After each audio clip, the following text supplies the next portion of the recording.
Hello everybody, my name is Nick McBride and I want to personally thank you for listening to the podcast. The Purpose in Action podcast came to be as a result of my passion to inspire, encourage, and challenge others to maximize their God-given potentials. My hope is that each of you who listen, you will feel challenged and also better equipped to put your own purpose into action. As always, thank you for your attention.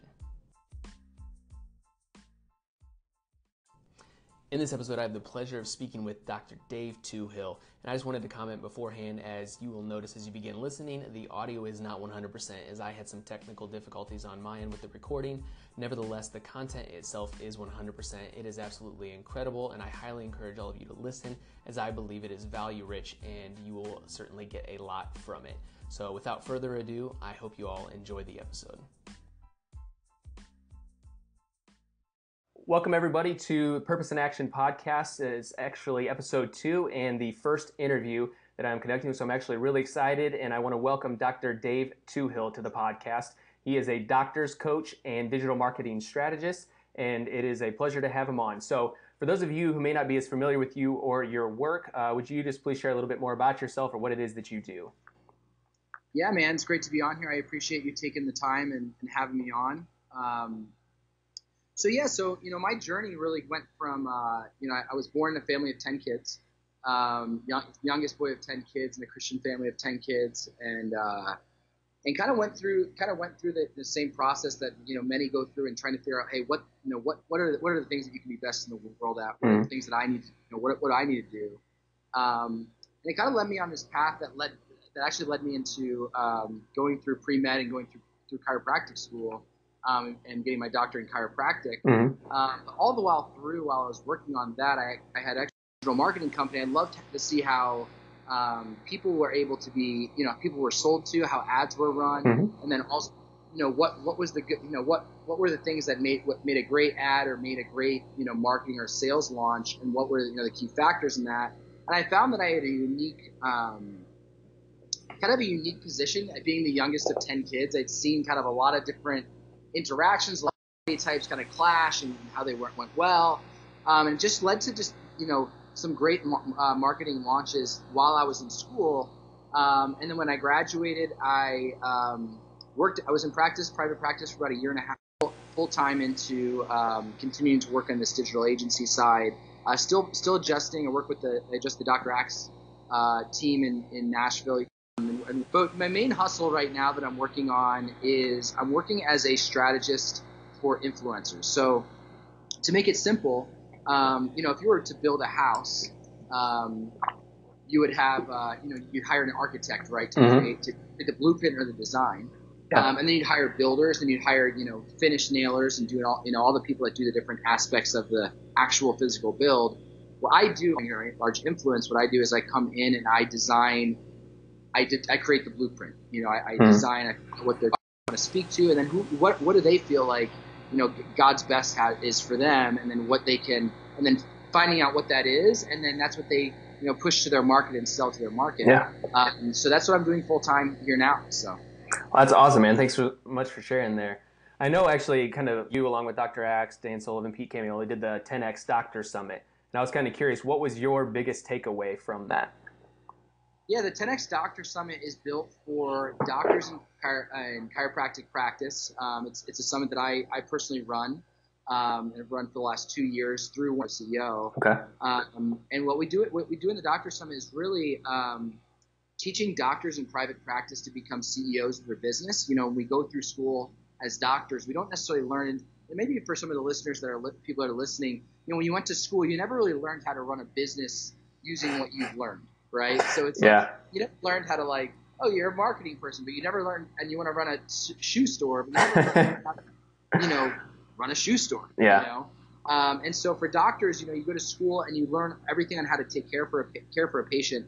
But things like how do you find the patient, how do you process the patient, how do you take care of hiring and firing staff members in your own staff, manage a budget and things like that. So what the 10X Doctor does is really it's actually a mastermind. 12 apostles and actually, having wise counsel. And really the events are masterminding. It's a doctor's masterminding. My biggest takeaway from the 10X event let's see, a lot of great things. You know, one of the things, I guess probably my biggest takeaway was that, you know, you never know kind of what God has in store and planned for you, and kind of His strategy. And sometimes through the struggles, oftentimes in the struggles, He doesn't let you know He doesn't let you know what the outcome's going to be. Yeah. Because if you knew the outcome, you wouldn't learn the lesson. Exactly. So really going into to that event, you know, there was a lot of different things that I was kind of just thinking about and you know, I would say struggling with just clarity on kind of what I should be doing next in my career, and a few other things, and just really being at the conference, just being able to spend time. It reinstated the value of masterminding and spending time with people that are crushing it in business, but most importantly, crushing it in their relationship with God and with the people that they, you know, are closest to them. Because when you do business with people that have kingdom mindset, or mindset of, hey, at the end of the day, even if I lost all the money, I still have the most important thing. Yep. You're still able to talk business, and it's not like we just talk about, you know, high level, you know, God's just going to take care of everything. You know, it's God's going to take care of it, and it's part of God's plan. But what is my role what is my role in this? So when you're masterminding with people that have that kind of perspective, it really leads to real growth. And it's not just growth in, I got this idea that led to better business, which it absolutely is. God doesn't work in that, you know, arena. X amount of dollars from the wisdom that you got from this event, that's great, but it's how my relationships are able to get better. And it's kind of reinforced for me the importance of being around people like that. Yeah. My number one takeaway. Yeah, absolutely. That culture is crucial. And again, 17 even, that iron sharpens iron. And like I said, when you create that intentional circle of influence that is going to hold you accountable and hold you accountable for what God's best is for you, that's incredibly powerful. So I love that takeaway.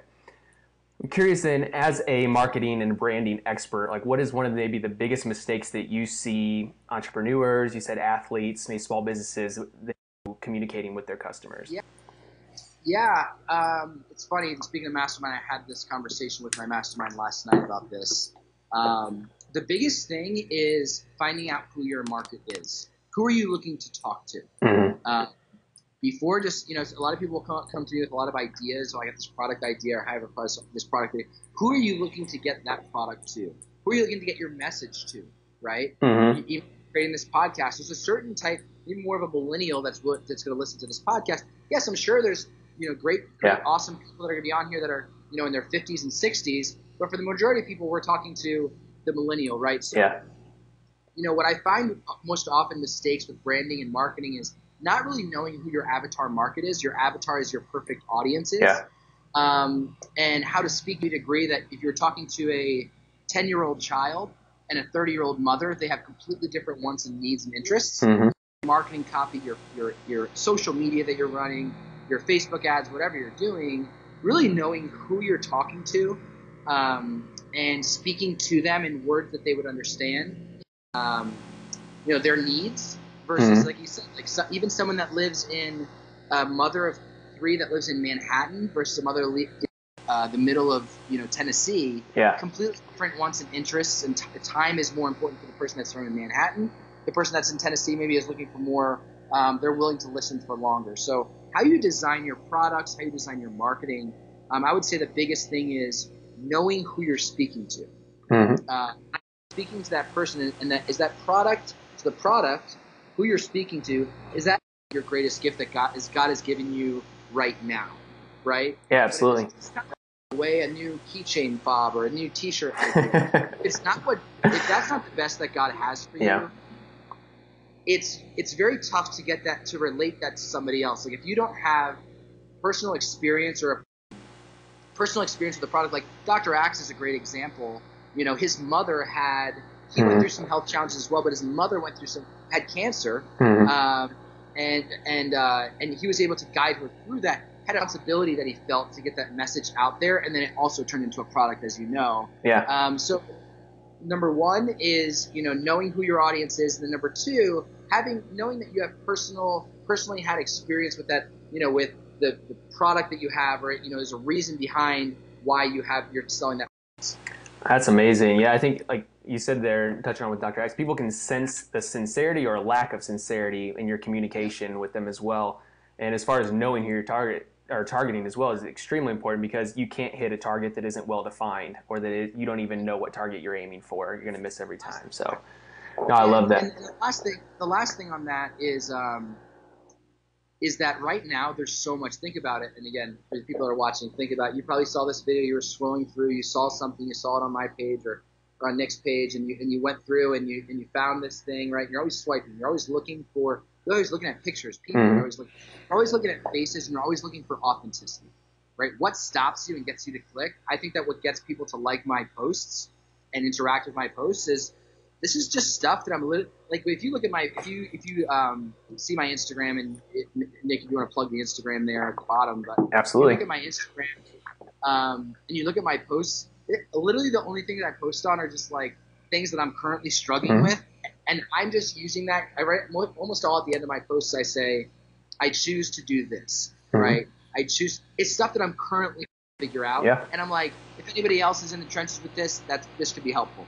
Right? Absolutely. People know that, and I would hope that people know that, hey, I'm being 1,000% authentic here. I'm not just posting stuff for the sake of posting. I'm really like digging deep on this. I mean, because people are swiping constantly, if you're not speaking on or talking on a topic that you're not, people see through the BS and they swipe for the next post. Absolutely. So that's kind of this point on that. Yeah, I think it's crucial to create that level of depth over just width, because then it's just superficial and not really impactful by any means. So, no, that's awesome, man. Thanks for sharing on that one.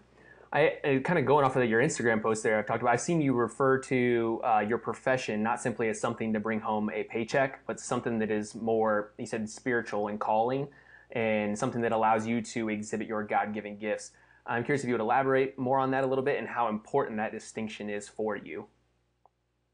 Yeah, and this is good. That's a great question. That kind of piggybacks on what we just last talked about. It's, your day-to-day, I see so many people, especially, friends and colleagues of mine that I've worked with in the past or I went to school with in the past, that are kind of going through the grind. And if you feel, if you're listening to this and you feel like you're going through the grind, I'm just tell you something right now.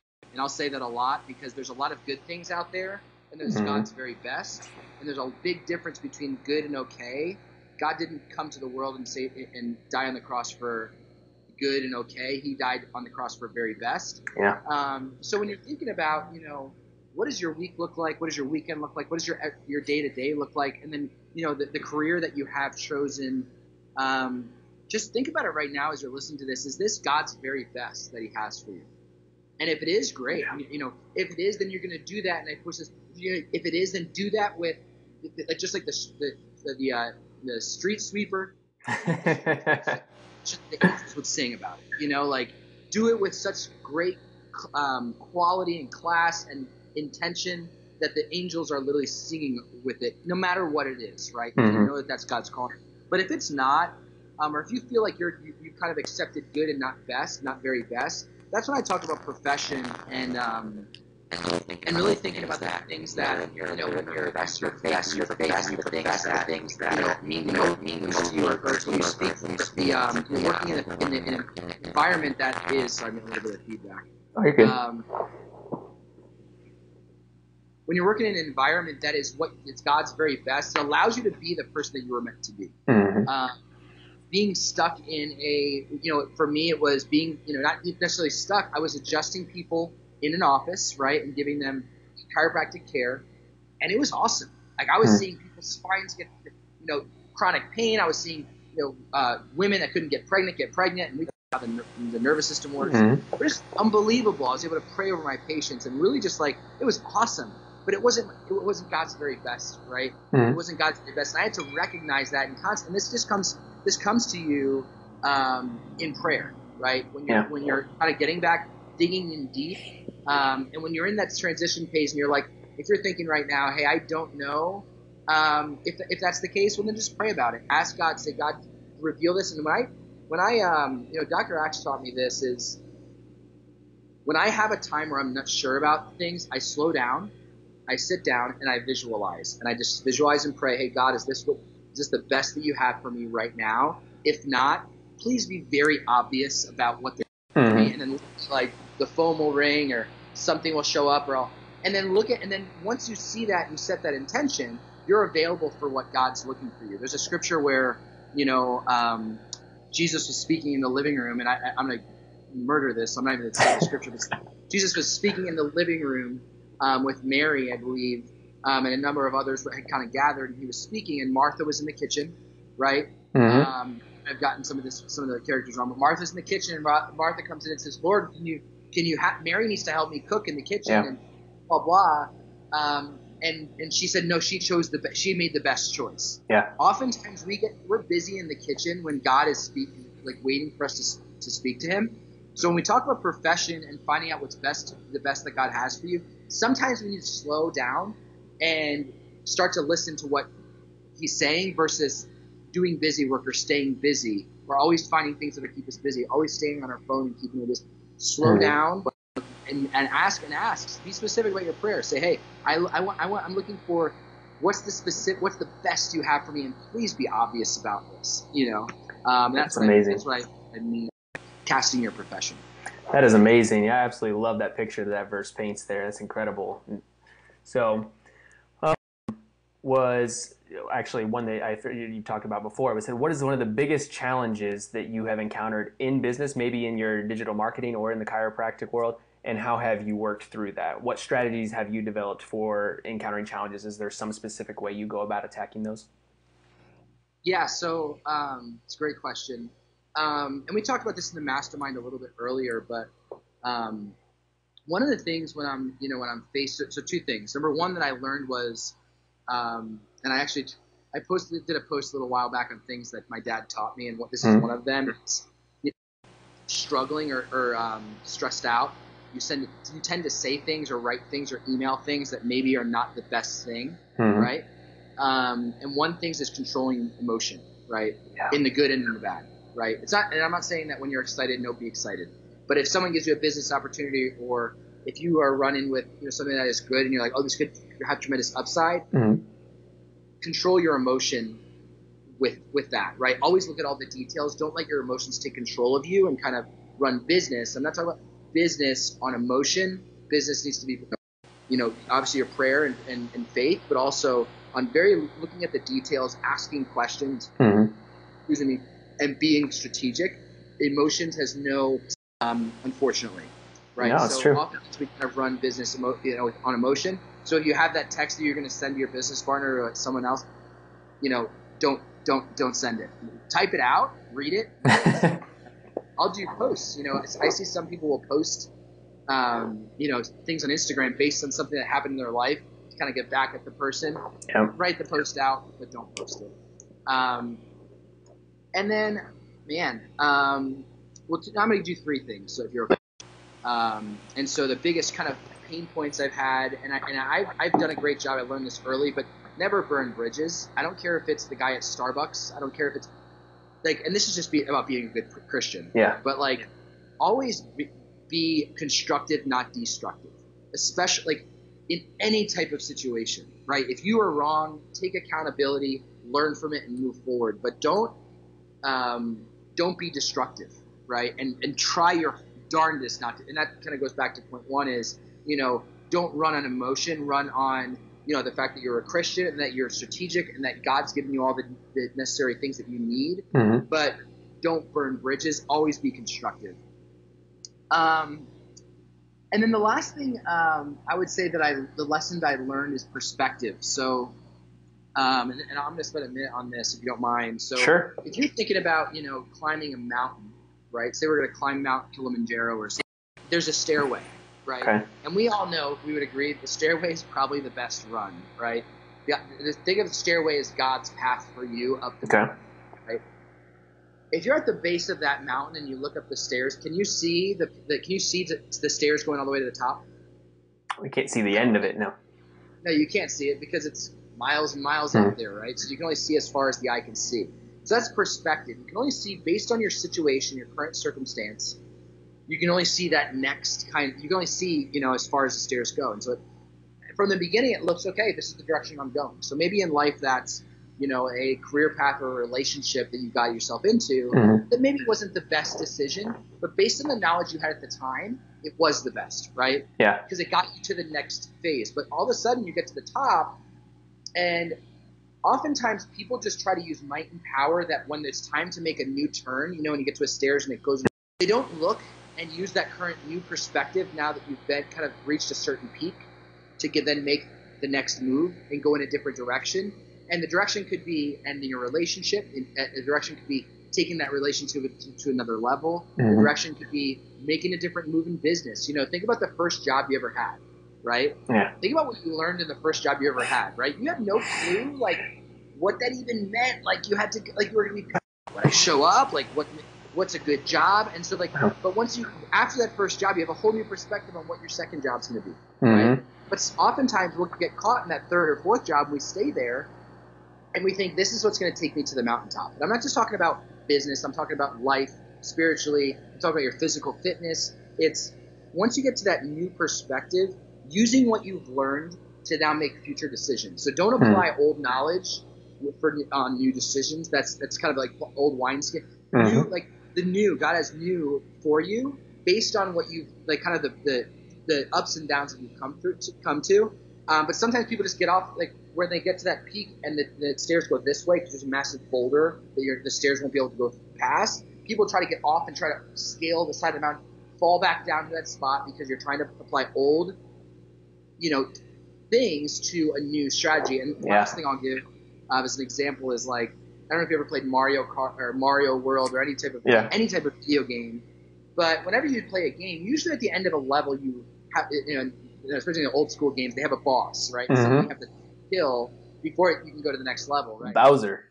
So, like, so, like, at the end of it, like, Mario at the beginning, all he has, like, is his ability to jump. So you literally have to jump on top of him until the guy dies, right? And then when you beat him, and I'm going to murder this, but I think one of the levels you get, like, a fireball, right? And then next time when you face someone like Bowser, you just use the fireball and stay away from him. Like, just use the fireball. You've already been given that. Yeah. If you're going to go and try to kill him by jumping on him, you're basically doing it for the fun of it, right? And all of us have done that, right? For the fun of it.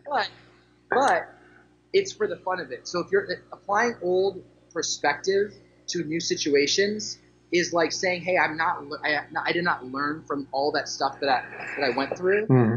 It's a bad boss, right? Maybe you worked in a business where you had a really bad boss and you learned your lesson. Like, I never want to work for a bad boss again. Well, be intentional about that new perspective for that new job that you have. What are the things? What are you looking for? Maybe it's a bad environment you weren't able to grow. An environment where you want to be able to grow, but using perspective and creating battles that you've had or lessons that you've learned.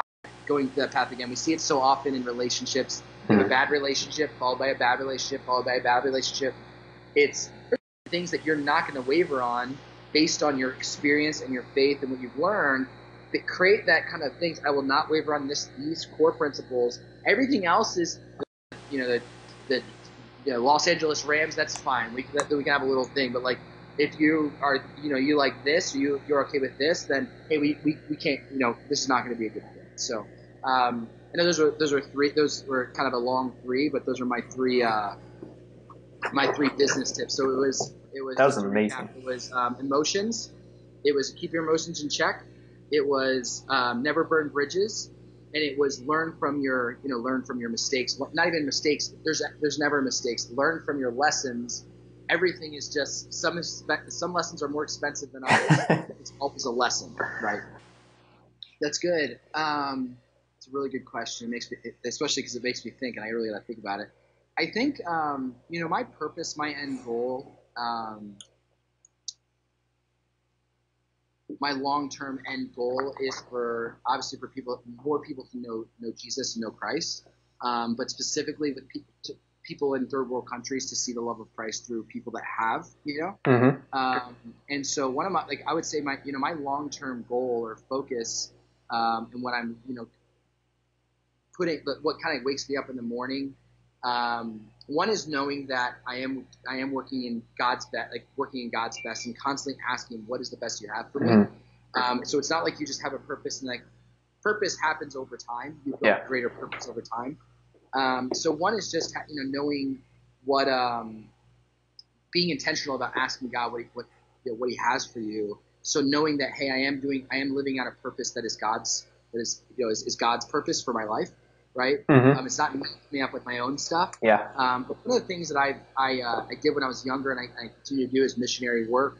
And I've learned systems and how to create, great growth organizations in marketing and online. Is I want to use some of these skills that I've learned to run really a nonprofit designing it like a for-profit charity for orphanages and third world countries that don't have the resources, to be able to get them the resources effectively and use kind of these startup campaigns, these different campaigns that we have to drive funding for it, but then create a scalable system to take a relationship that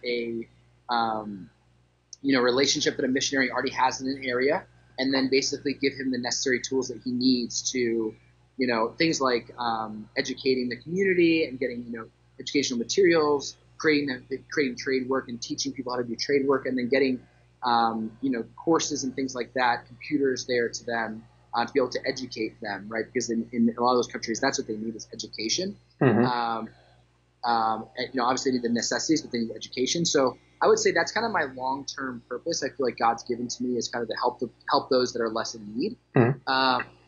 But my purpose right now is to do what God's called me to do right now, and in this moment is to do what I had mentioned earlier in working with influencers. So.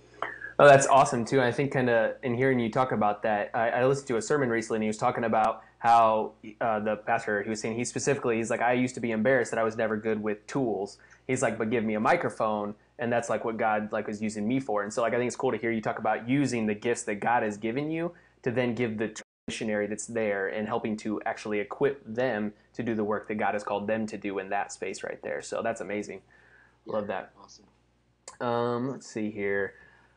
Next question I have is, I believe that habits are extremely important to pay attention to and to intentionally develop. I'm curious what you feel is one of the most important habits to cultivate. Let's see. Most important habit to cultivate. I would say this is, at the start of your day, a habit to cultivate is getting early small wins at the beginning of the day. And sometimes it starts with the night before time. But I mean, this helps in spiritual and physical, in your spiritual life, your physical life, and your business life is, getting good sleep. But then when I wake up, I drink a large glass of water every single morning. But the night before I put it by my bedside. Yeah. And we're creatures of habit, right? So like when we get a win and it creates another win and it creates another win, right? We naturally are going to create what we call momentum. So habits create momentum because it sets the things at stage that are most important. So getting my metabolism moving in the morning, I drink the water, I pray and meditate, I go for a 10-minute walk. And if there's really no excuse to not do at least the glass of water and pray and meditate for 10 minutes before you do anything else done. Anything else done. One of the habits that bad habit that I had started to create was that habit of waking up, rolling over, scrolling through Instagram or scrolling through my email. Worst habit ever. Like you're starting off with putting just, not necessarily garbage, but distractions into your mind versus creating a habit of getting that water drank. And I do that just because it forces me to get out of the bed because it's across the room. So I get the glass of water, I drink that. And then I go to the side of my bed. I get on my knees. I meditate and pray, and I have that habit. And by then, I'm already woken up, right? So I don't have a habit of sleeping in. It breaks that habit. It breaks the habit of scroll through Instagram. Which, if you're listening to this, you know that you've done it. We've all done it. And you get up. Oh, how did my last post do? How did this? What was that? What's going on here?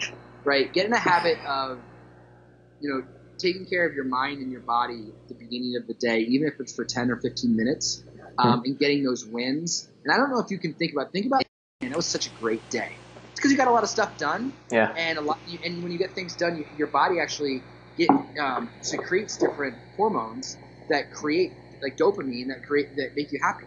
Yeah. Right? And then actually it builds momentum on. So I would say the biggest habit to create is stop the habit of getting into social early in the morning and ending the day with social. Just turn it off. I know it's hard. but turn it off, even if it's 30 minutes before bed, turn it off. And like, what I'll do is I'll just listen to it depends on, it depends. Sometimes I'll listen to a sermon or a podcast or a Christian book. Sometimes I'll listen to like a nonfiction book. Like I read this series called Redwall, or Lord of the Rings or something like that. But I listen to a book as I go to sleep. And that kind of gets me off of the blue screen of the phone. But creating that habit in the morning of drinking your water, if you just did 10 to 15 minutes in the morning, just pray and meditation and getting your water drank, which is going to start your metabolism, which is going to take away some of the fog that maybe you feel in the morning. Doing that first thing in the morning and starting to build that momentum would be my number one tip on habit. That's awesome. I think too, like we talked about, not ending the day there with the phone or TV blue screen in general. I think a lot of people probably like their difficulty in their sleep habits are as a result of they don't realize that blue light is actually decreasing the melatonin production in their body, and they're not having as restful a sleep as they could have. So very good. Exactly. You kind of touched on earlier too how you are one of 10 kids, and that I'm curious about. So like looking back on growing up with so many siblings, what was the best lesson that you learned from growing up with so many siblings? I say this often, but when you grow up in a household of 7 women, learn that you're never right, and that is right. Right? So it's you just learn that it's not about being right, and that's probably the biggest lesson. It's not about being right, and we have our culture is so full of just everybody wants to be right, and it's not about being right. It's about relationships, and it's about, there's a book, I think it's called The Power of Habit, but there's a book and he talks about how he was one of the author was at a convention, and he was sitting around a table, and these 2 guys are arguing, said something or some other guy said something. You've been in that thing. Oh, I think this guy said it. No, this guy said it. The author, who definitely knew the answer, and basically he said, hey, no, the guy who was the guest of honor, who this guy was arguing with, said, no, he's right, even though he knew he was wrong. And the other guy said, what the heck, like, you know that wrong. And so he brings it up, he's like, you knew that was wrong. And he said, you know what, it's not about being right. It's about building relationships and like I said earlier, keeping kind of your when you have keeping things constructive, right? Always being constructive, not fighting the battles that want to be fought. So I think that's number one. Is really the number one thing I would say I learned is, it's not about being right, and being able to just be humble and surrendering arguments and surrendering things that are not going to be. I try to avoid really, and it's not about not arguing. It's not about seeking out the truth, right? In the situation, it's just knowing which battles are not about you getting the last word in, and especially I say that because you have 7 women together, you will get destroyed if you have that mindset, which I think is a good thing, right? It's a good thing because it humbles us and allows us to know, I went to school, I'm a doctor, I have great business, I have great relationships, but at the end of the day, like you never get too far to be humbled, right? You never arrived in God's eyes. You arrive at the end, at the end. So it's my number one lesson would be, you don't always have to be right. Seek out the truth, but you don't always have to be right. Yeah, I think you said The Power of Habit. That's Charles Duhigg. I actually got that book over here as well. And you know who Bob Goff is? He's an author. He wrote a book, Love Does. But in his new book that just came out, actually, he talks about, he's like, you can be correct and not be right. And I think that's a huge distinction there that, like you said, it's more about the relationship. So this next question I had here, you kind of touched on it already, I feel like, with talking about not beginning or ending the day with social. I don't know if there's anything else that you may want to touch on, but I said, what changes have you made in your daily routines or your thought processes that have made the greatest positive impact for you? I don't know if there's anything else in addition to that. Yeah. I would say the biggest change arises, and again, this is partly with the emotion, controlling your emotions on things. And it's not about not having emotion. Again, it's just when conflict arises, what's the best God has for the situation, right? And sit down, have peace, think about it for a minute, and then for me, the biggest thing is just seeking out wise counsel, Dr. Axe is one of my close friends, who I seek out when I have questions. I have Dr. Dan is another good friend of mine. You see probably some of these people in my social. But when I'm struggling with something, or if I seek out wise counsel. I don't just seek out counsel of people that are going to agree with me. I seek out wise counsel of people that I know that have a strong, if it's a business thing, business, but also strong, faith. Right? If I'm having struggles with my relationships, I'm not going to reach out to the guy that's been divorced 10 times. Still, and I'm not judging that person that's been divorced 10 times. I know, that's their thing. But if I need help with a relationship, I'm going to go to someone that's crushing it in the relationship, right? Yeah. And seeking out wise counsel. So I would say, the biggest thing is when you're faced with struggles, is seeking out that wise counsel and finding those people. If you don't have wise counsel in your life, that's a big red flag, right? If you looked at all your friends and said, hey, do I have wise counsel of people that are really building me up, helping me get to the next level? And again, you can talk about this from a business side. I think from a faith side, if you're not growing and you don't have people that are growing, you're going backwards, right? So always finding people that are pulling you up, and then you can help others pull up. But if you're always trying to everybody around you feel like you're constantly pulling up, you need to have the other end of the spectrum as well, that you're able to be guided by and led by, and people that build you up before you can build others up. So seeking wise counsel would be that. So yeah, it's awesome. You can't pour from an empty cup, right? Yeah. So I'm curious, I've heard you also refer to a couple business books or things that have helped you a lot in business, such as like the E-Myth or Scaling Up. I'm curious, is there a book that has been the most impactful one for you personally? Yeah. And again, when I recommend these books, I can't recommend the author's philosophy on life or how they, tend to live life, but oftentimes they use biblical principles and make it easy for us to understand. Again, some of the authors that I'll recommend are not, I necessarily would live their life how they live their life, but I would definitely, some of the business principles that they've applied, if you can kind of bring the right perspective to it, can be very helpful. But I would say the most impactful book in my life, I'll give you two. One is The 5-Hour Workweek. Tim Ferriss, awesome book. That book I had going on replay in my truck for about 2 years, and I just forgot to take the CD out. And it was always playing, and I love that book because it's like, especially I love the audio book because literally he gives you audio bites in like 5 minutes for today.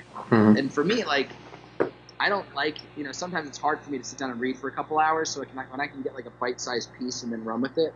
But one of his biggest things is kind of just setting especially if you're listening, you have an intention of working remotely or working online or doing things where you're able to work from home some days, even if it's not all your days.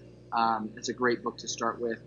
And then for any of you that are more analytical, that have, are thinking systems, so I would say Tim's book is for more of the visionary person that is looking at more the visionary side, and then there's the organizational, very organized, optimized side. I'm a little bit of both, so I like both of them, but if you're one or the other, or you can do both. Is Principles by Ray Dalio. And that's when I talked about the perspective of where you're at to where you're going, and then setting principles when you learn a lesson of something, good or bad, setting principles for that, so you're not learning the same lesson over and over again. It's a great book by Ray Dalio. So. That's awesome, man. I'm excited to get into that one too, because I actually just got Principles and I've read the 4-Hour Workweek, so those are both. And my last thing on the book reading, and I'll say this, and I feel like I need to, is our culture is so caught up in self-help that you tend to just read a zillion different books, and I was on that train for a little while. There is a time for learning, right? When you got to kind of catch up and figure out what's going on.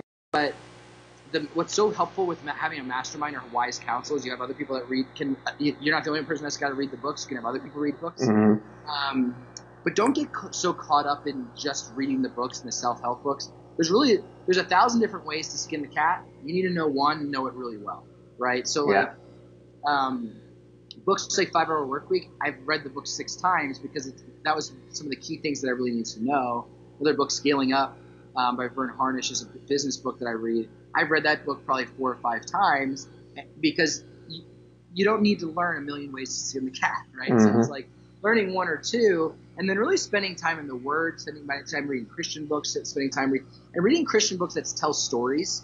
Not that are not, you don't have to always be reading books that are like, how do I get out of this struggle that I'm in? Like, no, read like, and the Bible's a pretty good book that's full of stories, right? Stories of people that, were in trouble, and then and then all this, and stories also about the good times, right? And so, and then, some fiction books. If there's some fiction books that you write, it's good to expand your creativity of your brain. When you read too many self-help books, you get so caught up in the details of what this author is trying to tell you that it doesn't allow you to let your brain just expand and start to think about, and then also apply. I have a lot of friends that went to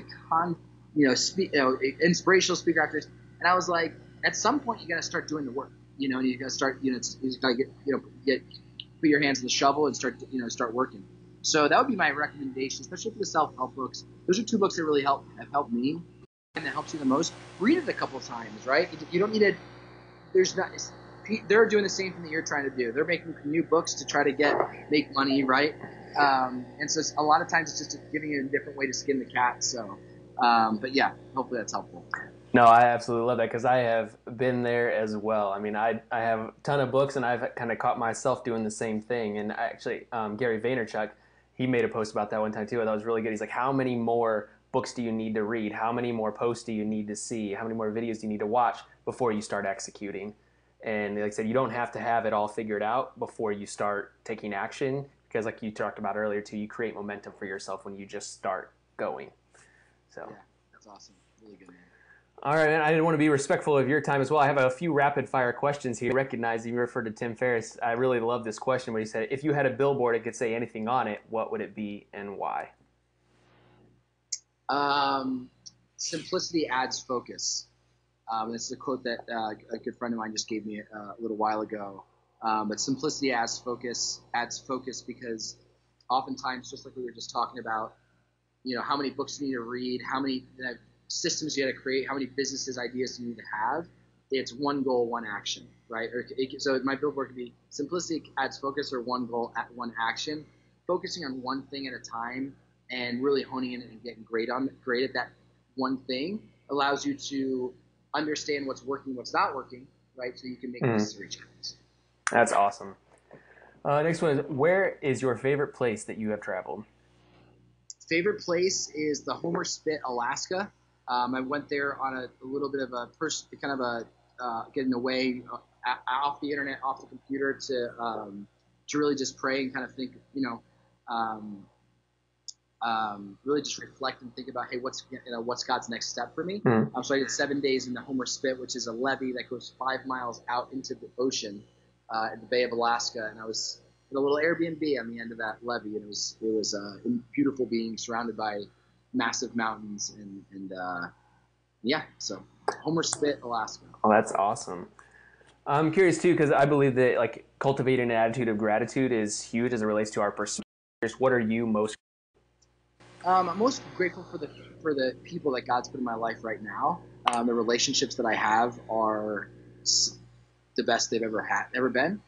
So the relationships that I have and the people that I've intentionally have surrounded myself with, this conversation that we're having right now is the only conversations I have, right? So the conversations where we're talking about, hey, ideas and getting better, in faith and in life, especially like I said before, when your foundation is God, for a lot of these different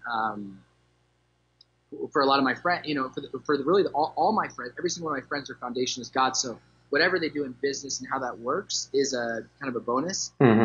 So yeah, my number one grateful thing is my friends and family right now. So very cool. What is your favorite hobby or thing to do for fun? Sounds like you like being out on the lake there and wakeboarding as well. Yeah, anything on a board where I can put 2 feet in a board. So wakeboarding, surfing, wake surfing, skiing, snowboarding. So I did a couple months out west and snowboarded. So yeah, anything with 2 feet in the board. Awesome. Now this last one's going to be pretty serious, but you referred to Mario earlier too. I've seen in your Insta story some of it with Dr. X and everything. So who's the best at Mario Kart? You, Josh, or Chelsea? Well, if you look in the back, this back corner right here, Mm-hmm. it's a scoreboard. And so just looking at the stats, let me just go check real quick.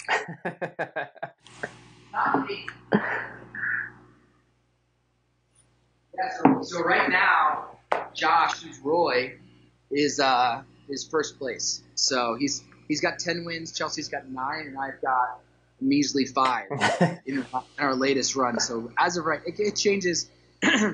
Else are the better ones. I definitely put the most effort and heart into it, but it doesn't always lead to a victory. That's funny. Well, in closing, I guess, is there anything that you would like to add or share with the audience that we haven't already discussed?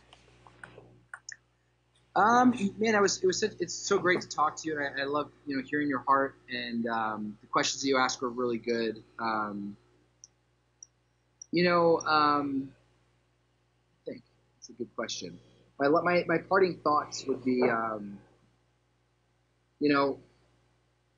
life, right? Like life, it's always been this way, but life is can be fickle at sometimes, and the ups and downs can you can have more ups and downs, and you've heard the saying that some people walk 1,000 miles. If they walked 1,001 miles, they would have reached their goal, but they stopped at 1,000. I would say, even applying some of the things that we talked about here, but really surrounding yourself with the right people, and then visualizing and knowing, hey, and constantly asking God, what's the best you have for me? Those two things, and so surrounding yourself with the right people, asking your relationship with God, asking what the best He has for me, and then knowing if you have those two things in place, that He's going to lead you to the right place. So continue to drive forward.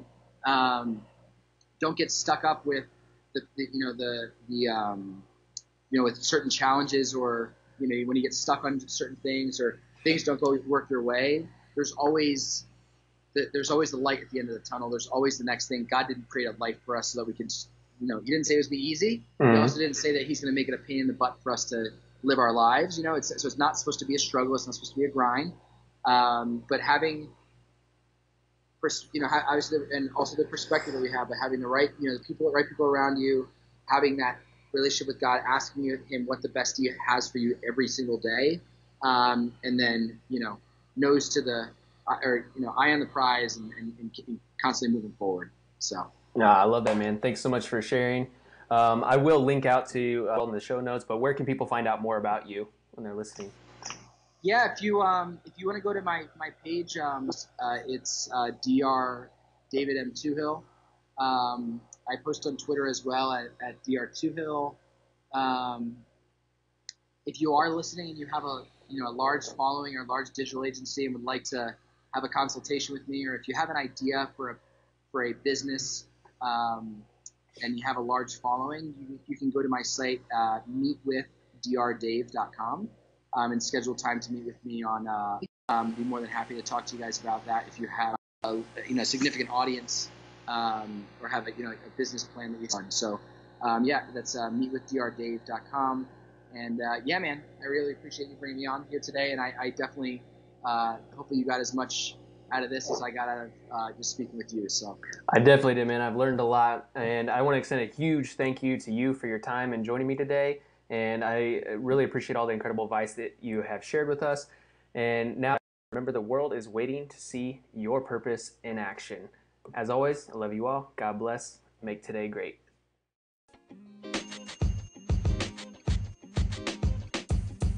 The podcast you just heard was recorded with Anchor. If you want to make your own, download the Android or iOS app completely free from anchor.fm/podcast. That's anchor.fm/podcast.